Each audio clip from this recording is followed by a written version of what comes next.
Movie की शुरुआत में हमें दो लड़कों को दिखाया जाता है, जिसमें से एक का नाम शॉन तो वहीं दूसरे का नाम ईथर होता है। वो दोनों भी काफी अच्छे दोस्त होते हैं और दोनों भी एक ही स्कूल में पढ़ते हैं और इस समय उनके स्कूल में छुट्टियां चल रही है, जिसकी वजह से वो घर पर रहकर काफी बोर हो चुके थे। तब उन्हें कुछ शरारत करने की सोचती है और वो दोनों मिलकर अपने पड़ोसी पर प्रैंक करने का सोचते हैं। उनके पड़ोसी का नाम ग्रेनी होता है, जो एक वृद्ध व्यक्ति है और वो स्वभाव से बड़ा ही खड़ूस किस्म का इंसान है, क्योंकि वो किसी से भी ठीक तरीके से बात नहीं किया करता। इसलिए शॉन और ईथर तय करते हैं कि वो अब ग्रेनी को परेशान करेंगे। इसकी एक वजह ये भी है कि ईथर को ग्रेनी बिल्कुल भी पसंद नहीं था।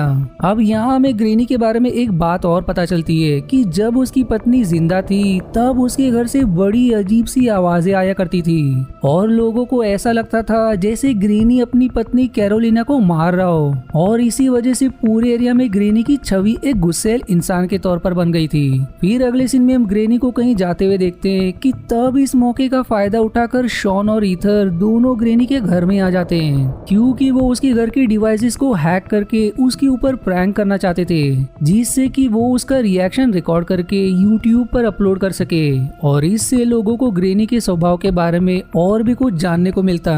फिर वो लोग ग्रेनी के आने से पहले उसके घर के सीसीटीवी और कुछ चीजों में छेड़छाड़ करके हैक कर लेते हैं, और जब काफी देर बाद ग्रेनी अपने घर वापस आता है तो ये लोग उसे उसी सीसीटीवी की मदद से देख पा रहे थे। आगे हम ग्रेनी को किताब पढ़ता हुआ देखते हैं, क्योंकि उसे सोने से पहले किताब पढ़ने की आदत होती है। फिर तभी उसके पास में रखा हुआ लैम्प फ्लक्चुएट होने लगता है, जो कि शॉन और ईथर की ही शरारत थी। लेकिन ग्रेनी इन सब से डरने के बजाय उस लैम्प को ऑफ करके सोने चला जाता है और सोचता है कि शायद लैम्प खराब हो गया होगा। इधर शॉन और ईथर ये सब अपने कंप्यूटर में देख रहे थे, जहां वो और भी डरावना प्रैंक करना सोचते हैं। अब अगले दिन ग्रेनी कचरा फेंकने के लिए जाता है, जहां एक आदमी अपने डॉग को टहला रहा होता है, जो उसका कचरा गिरा देता है, जिससे ग्रेनी उस पे चिल्लाने लगता है। पर वो आदमी ग्रेनी के स्वभाव से वाकिफ होता है, इसलिए उसे कुछ भी नहीं कहता और चुपचाप अपने डॉग के साथ वहां से चला जाता है। फिर आगे हम ग्रेनी के घर एक महिला को आता देखते हैं, जो उसको घर के बाहर बुला रही थी। साथ ही साथ उसके हाथों में एक एनवेलप भी होता है, लेकिन ग्रेनी बाहर नहीं आता, जिस पर वो महिला उस एनवेलप को वहीं उसके दरवाजे के पास रख के चली जाती है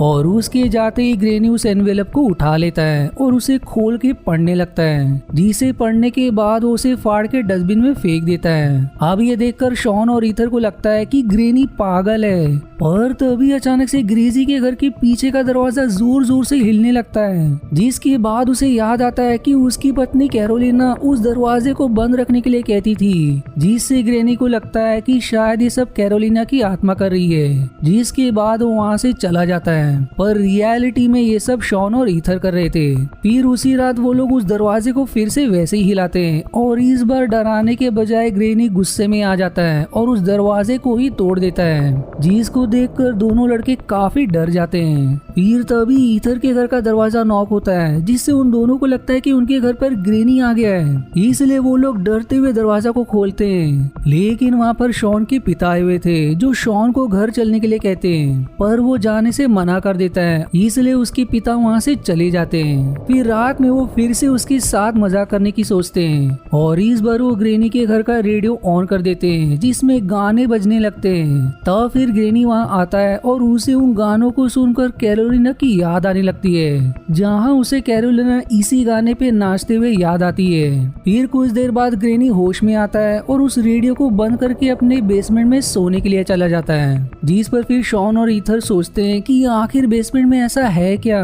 जिसकी वजह से ग्रेनी अपना ज्यादातर समय बेसमेंट में ही बिताता है। फिर तभी ईथर की माँ उसके रूम में आ जाती है, जो उन दोनों को कंप्यूटर बंद करके सोने के लिए कहती है, जिसके कारण उन दोनों को ऐसा करना ही पड़ता है। अब अगली सुबह ईथर ग्रेनी के घर में घुसने की कोशिश करता है और आखिरकार उसके घर में घुस के बेसमेंट में जाने लगता है, पर उसे ये नहीं पता था कि आज ग्रेनी घर पर ही था, जिसे देखते ही ईथर वहाँ से तुरंत भाग जाता है। फिर उसी रात वो दोनों अजनबी बन के पुलिस को कॉल करते हैं और कहते हैं कि ग्रेनी के बेसमेंट से किसी लड़की के चिल्लाने की आवाज आ रही है। इसलिए पुलिस थोड़ी ही देर में ग्रेनी के घर जा पहुंचती है और उनका बेसमेंट चेक करने की परमिशन मांगती है, लेकिन सारा बेसमेंट चेक करने पर भी पुलिस को वहाँ पर कुछ भी ऐसा नहीं मिलता जैसा कि ईथर और शॉन ने उन्हें बताया था। जिसके बाद ग्रेनी पुलिस से पूछता है कि आपको ये इन्फॉर्मेशन किसने दी, जिस पर पुलिस बताती है कि हमें किसी अननोन नंबर से कॉल आया था, जिससे ग्रेनी को शक होने लगता है कि शायद कोई उसके साथ मजाक कर रहा है। फिर कुछ दिन बाद हैलोवीन का त्योहार आता है जहाँ ईथर और शॉन में किसी बात को लेकर बहस हो जाती है, जिसकी वजह से शॉन ईथर से गुस्सा हो जाता है। वहीं ईथर जब अपने घर आता है तो उसे दरवाजे पे ग्रेनी दिखता है जो कि उसे ही घूर रहा था,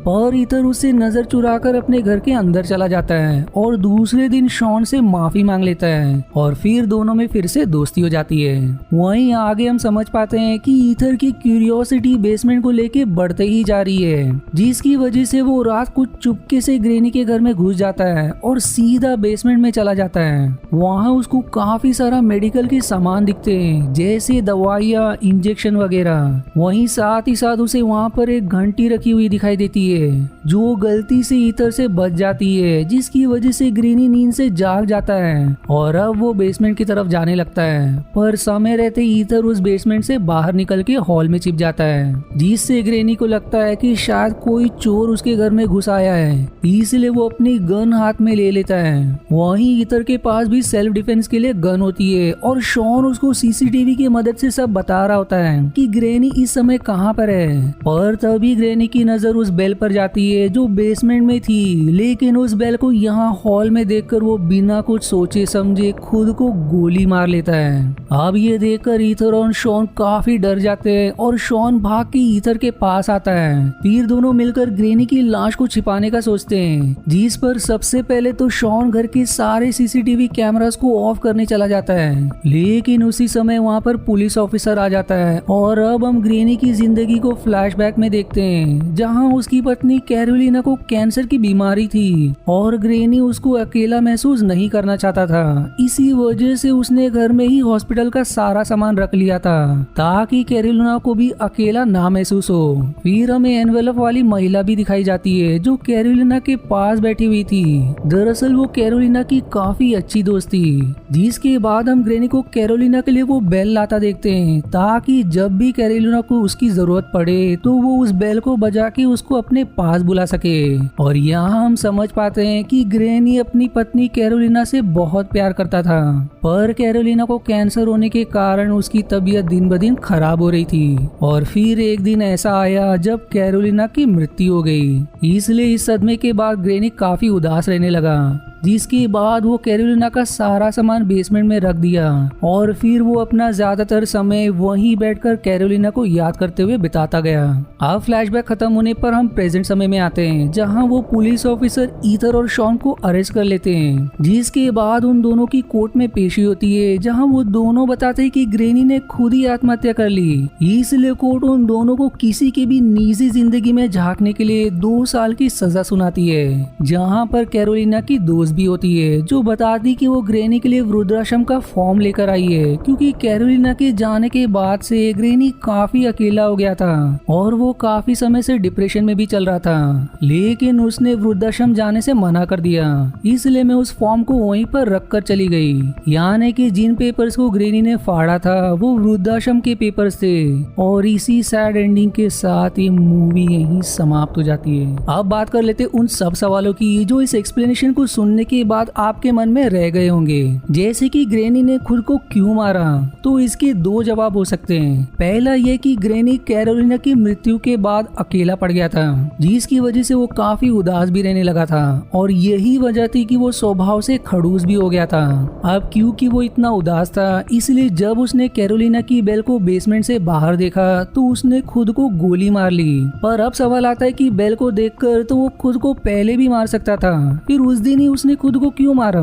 तो इसका सिंपल यही जवाब हो सकता है कि काफी दिनों से शॉन और ईथन ने उसे अलग अलग तरह से परेशान कर रहे थे, यहाँ तक कि उसके घर में पुलिस भी आई, जिससे वो और भी उदास हो गया। और जब हाथों में गन लिए उसने कैरोलिना की बेल को देखा तो उसी गन से उसने खुद की जान ले ली।